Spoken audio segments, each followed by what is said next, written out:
ආණ්ඩුවට අවශ්‍යතාවය තිබෙන්නේ පළාත් පාලන ආයතන කඩිනමින් පිහිටුවා එහි වැඩ කටයුතු ආරම්භ කිරීමට බව කැබිනට් මාධ්‍ය ප්‍රකාශක අමාත්‍ය වෛද්‍ය නලින්ද ජයතිස්ස පවසනවා.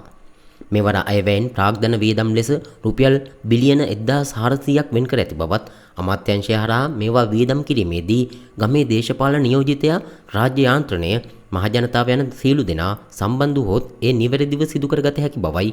ඊයේ පැවති කැබිනට් තීරණ දැනුම් දීමේ මාධ්‍ය හමුවට එක්වෙමින් අමාත්‍යවරයා සඳහන් කළේ. රජයට අවශ්‍ය වන්නේ රටේ සංවර්ධනය ගම දක්වා රැගෙන යාමට බවද එයට ඇති පහසුම මාර්ගය වන්නේ පළාත් පාලන ආයතනවල බලය ජාතික ජනබලවේගයට ලබා දීම බවද එසේ නොමැතිව තනියෙන් වැඩ කටයුතු කිරීමට හැකි නම් සමගි ජනබලවේගයට මේ වන විට බලය ලැබී ඇති පළාත් පාලන ආයතනවල වැඩ කර පෙන්වන ලෙසද අමාත්‍යවරයා පවසා සිටියා. කැඳහැලියකට පළාත් පාලනවල බලය ලබා දීමෙන් ගම සෑදීමට නොහැකි බවත් ඔවුන්ගේ එකතුවීම ඇත්තේ බලය පිහිටුවා ගැනීම සඳහා පමණක් බවයි කැබිනට් මාධ්‍ය ප්‍රකාශක අමාත්‍ය වෛද්‍ය නලින්ද ජයතිස්ස වැඩිදුරටත් ප්‍රකාශ කර සිටියේ.